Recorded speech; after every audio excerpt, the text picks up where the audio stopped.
Hey everyone, and welcome back to another King Arthur Legends Rise video. So, I've been uploading some videos about, account progression, where you should focus your account, and how to efficiently, increase your account power. And today I want to go into the individual dungeon that I told you to start with, which is Penveid, because I think you need to understand the mechanics. The thing is you'll see a lot of videos out there with people talking about, oh, use this team. And then you don't even know why the team works or what's going on. You just try and mimic what those people are doing, and you get frustrated, and it just never works out. Or you don't have one or two of the heroes, and then you're asking for, some kind of replacement. The nice thing about Penveid, at least, is a team that can stage up to stage 9, farm stage 9, is all heroes that you will get for free. So Tristan you get for free whenever you beat chapter 3 of the story mode. I forget when you can summon Morgan, but you go to the Lake of Avalon and you can summon Morgan there. It's like a guaranteed 10 pop of all of these different heroes, and then you also get Kay pretty early on in the story. Actually, I think it's like the first stage you beat or second stage. I don't know, something like that. So yeah, all of these heroes are completely free, and it can farm up to stage 9, and I actually think that it can farm up to stage 10. However, you're going to need a bunch of different things, chivalry, which is the duplicate system in this game. You're going to need, some of your characters to have certain chivalry. Their relics might need to be up to level 60 just to give you enough stats, because the jump from 9 to 10 is really big. It's like 19 levels. I don't know why it's such a big jump. Like in comparison to here, it's 12.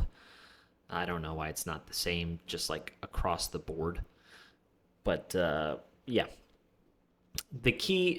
I think the key place for people to get to is 7 for sure. And then if you can beat stage 8 and 9, you just have better drop rates of this mythic orb. And then stage 10 is your best drop rate. But anyway, back to the video, okay? So you really want to understand the boss's mechanics. Now, each of these bosses, they'll have like body parts.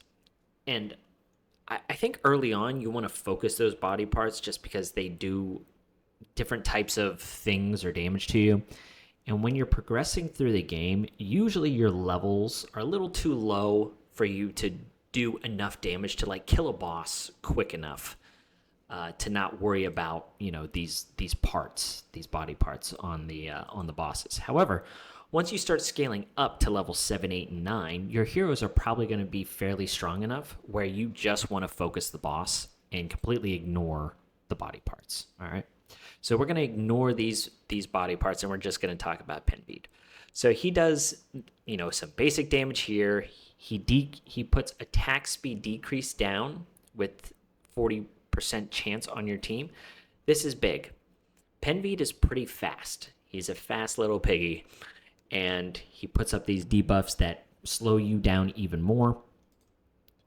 He also has a 3 attacker, same thing, attack speed down. One of the main things about this boss is he puts up this barrier. So he has a 16 hit barrier, at least on stage 9. And you need to hit him 16 times for that barrier to leave for you to start doing damage to him again and his health bar. So this is a key piece of this boss battle because you want to find heroes that have multi-hits on their skills. So we've talked about attack speed, we've talked about his barrier, and then it's just general damage. He does have this ability to get critical strike rate increase, which is pretty scary. And then this final day ability tends to hit pretty hard, especially if he has this crit rate up on himself. So you can't stun him, sleep him, anything like that. Damage over time stuff really doesn't do anything to him. And then he grants himself, attack increase too. So he's going to be hitting fairly hard. So what does this all mean? So the first thing is you want to have somebody that can help mitigate your attack speed decrease. Okay? If you can find someone that can cleanse that, so we're removing a debuff, that's very good, because then you won't have to worry about attack speed down. So you'll be able to keep up with the boss and he won't be doing as much damage to you. You want to have someone who has multi-hits to make sure that they get rid of the barrier. Anytime you can find heroes as well that have attack speed down, right? This is something that Tristan has. I've talked about this in the past on this relic. He has attack speed down on his basic ability, and he has attack speed down on his third ability as well, Blade of Bleeding. So it's a multi-hitter. This attacks 3 times and then decreases attack speed 1 for 2 turns. This is a single hitter. So attack speed is something really important. On top of that, Tristan also has an ability in this dungeon where he gives all of your allies attack speed. So another great leader role here. So you're keeping pace with the piggy already. So multi-hitter and attack speed down on the boss. Really good. It has nothing to do with attack speed decrease on your team, though. Kay, this is another hero. If you look at her relic on her basic ability, she has a 5-hitter. Very, very strong to take down that barrier that we talked about. Also, if you look at her passive, which has a 4-turn cooldown, it says when attacking, so anytime she attacks, this will activate and then will go on cooldown. It gives attack increase 2 to all stag favor allies. Stag is like the clan that they have, or the kind of I don't even know what to call it. We'll call it a clan. So Stag is her clan, and it just so happens that Tristan is also a stag, which is very fortunate because he gets an attack increase 2, and she charges the attack gauge of him as well by 20%. So they really go hand in hand. The developers, I think, did a really good job with introducing these heroes specifically to help you progress through this dungeon. So you have Tristan that gives the attack speed down. There are other heroes in the game that do this, okay? But they're certainly not as good, and you have to pull them. So other people that have attack speed down are a rare and 2 uncommons and a common. So it's rather limited, and then the rare, you also need to pull their specific relic that has that. I wouldn't recommend it. Tristan's super easy. If you don't want to level 60 him, even level 50 should let you get to stage 7. But yeah, him and Kay go hand in hand because of the stag and her passive.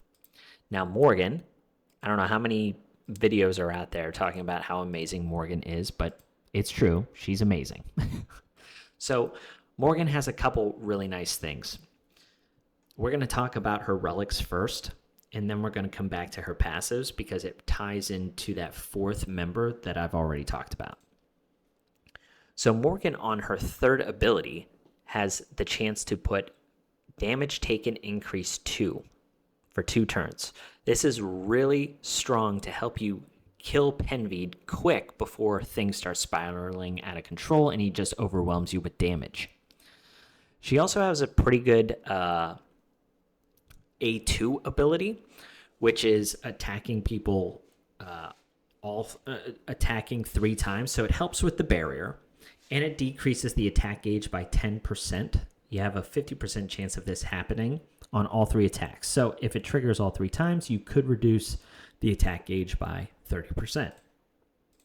And then on her first ability, it is a 2-time hitter, and it inflicts sleep, but that is an abnormal status, and the boss is immune to that. So that doesn't have any relevancy, except with the fact on Morgan's passive, on her 3rd passive, whenever she's using her skill 1, she can put up decreased defense 2 and damage taken increase 3 for 1 turn. So this is a huge thing. If you can time this correctly, your damage dealers will do a ton of damage. All right? So that is Morgan. Now, before I talked about the other things with Morgan, I want to bring up Turin. So Turin, you get on day 1, but you only get one copy.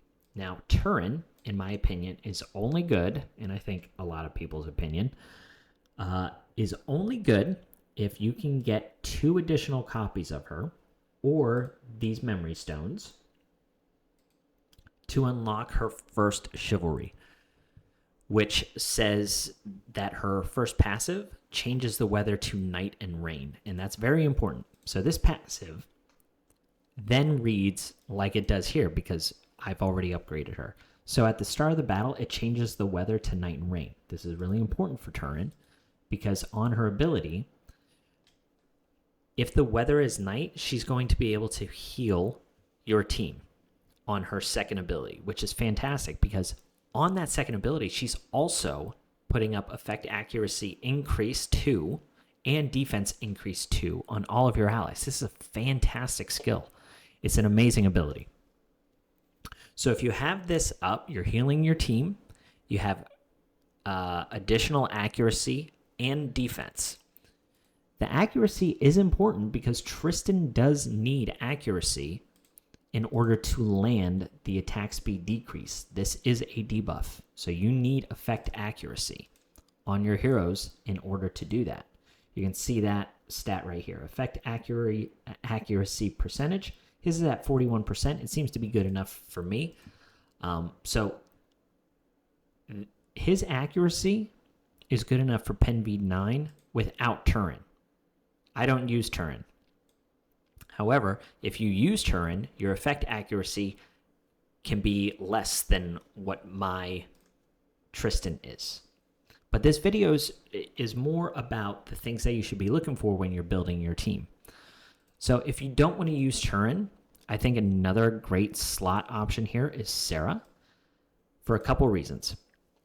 Sarah has a really great heal on her second ability where she removes 1 debuff. So this is taking care of that attack speed down 3 that we talked about on Penveid already. So she's keeping her team healthy and she's keeping your team quick enough to keep up with Penveid. Pretty strong. She also has the ability to heal an ally on her skill 1. I mentioned that because something that you will have to do if you want to have the most efficient team is have a specific gear set called Vigor, which you can craft.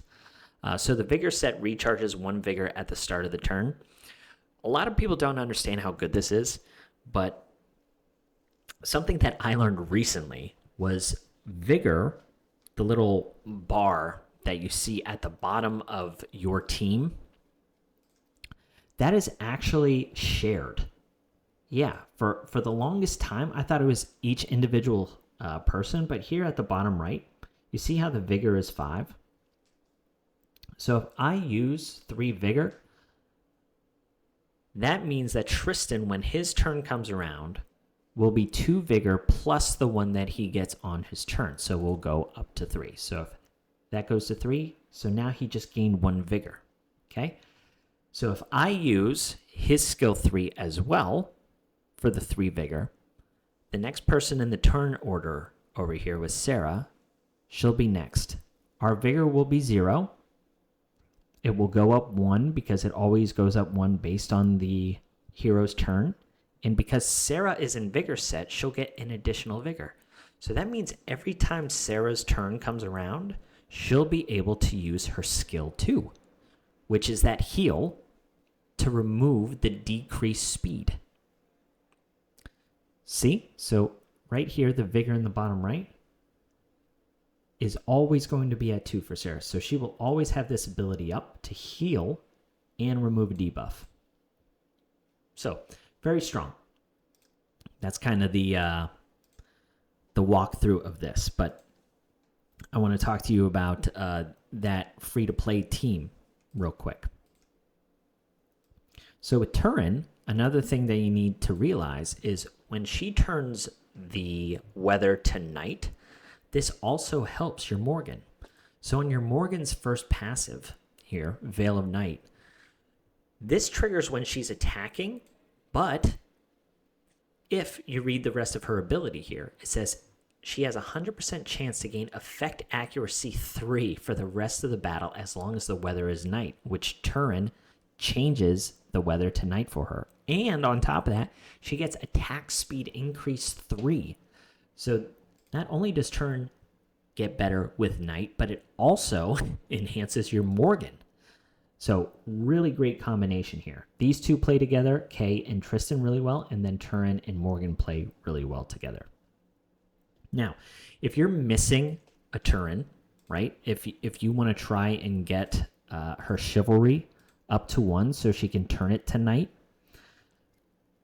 you can summon shards, or every once in a while, every day this kind of changes, but in the Lake of Avalon down here in the bottom left corner is a shard exchange. So some of these heroes, they're available on the left-hand side weekly, and then this refreshes daily.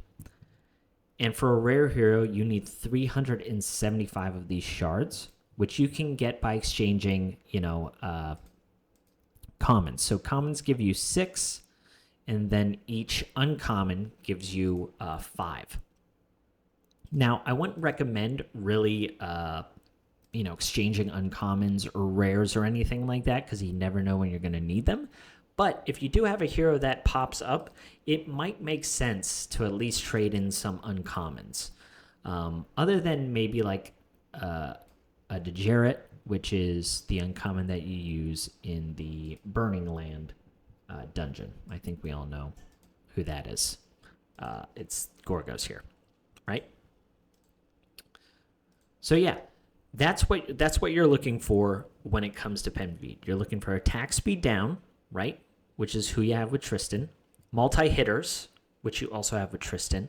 Kay, multi-hits and decent damage. Morgan, which helps you do one of two things. You can either put up,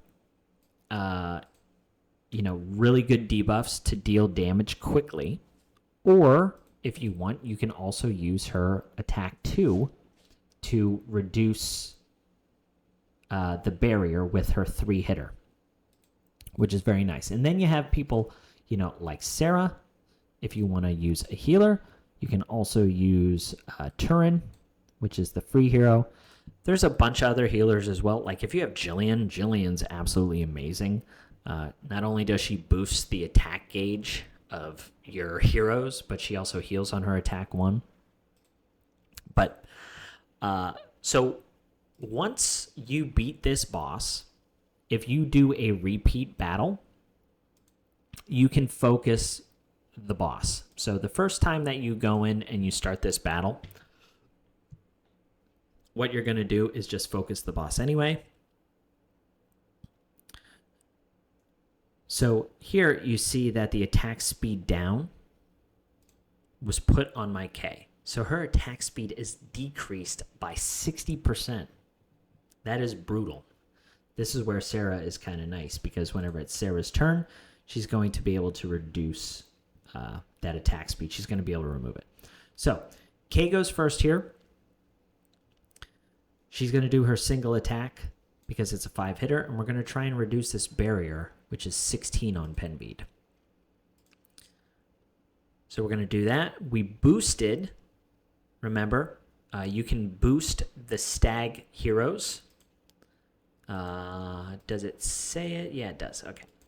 So whenever she attacked, she granted attack increase 2 on all the stags, which is Tristan, and gave him an attack gauge by 20%.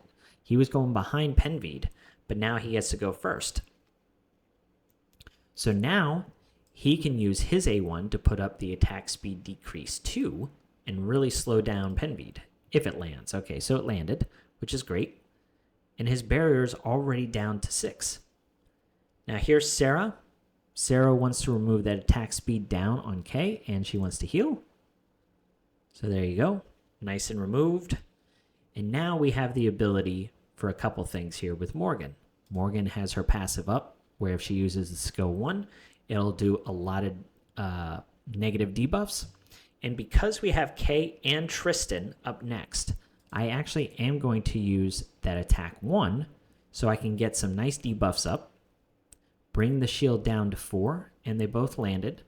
So now Kay can finish off that shield, and then Tristan can go in with a real nice big damage ability with his A3 to deal some really nice damage. So you see there, Tristan actually does fantastic damage. I think people really sleep on him. But this is kind of like your team composition. This is what you're looking for. You're looking for the multi-hitters. You're looking for attack speed down, so his bar doesn't fill up as much. You're looking for good debuffs to deal enough damage to him, because he is dealing good damage to us. We've got strong heroes here, but he's still doing pretty good damage. So you need to kill him, in a timely manner, or you're going to be in trouble. So yeah, that's kind of what I wanted to bring to you guys. Showing you teams and gear and all that stuff. I just think it's a fool's errand. I think it's better to understand the mechanics of the boss and what each individual hero is bringing to you. I don't know if you like this or not. You guys might hate it, but anyway, that's the way I like to do these videos. So as we like to finish out with all of our videos, we are going to do a 10 pop over here. See if we can get lucky. We haven't gotten a legendary yet on these pools. I also highly recommend that you do not waste gems on this. This is really stupid. You should be wasting gems on these raid up banners, but hey, I do it for the fans. So rare. Okay, no legendary again. We will continue though. We did get 2 rares though, so that's pretty good. The Soul Day is a nice one. Finn. All right, and then a K. So that's also those are 2 good rare pulls. So not too disappointed with that. But yeah, that's all I got, guys. Hope you enjoyed, and I will catch you on the next one. See ya.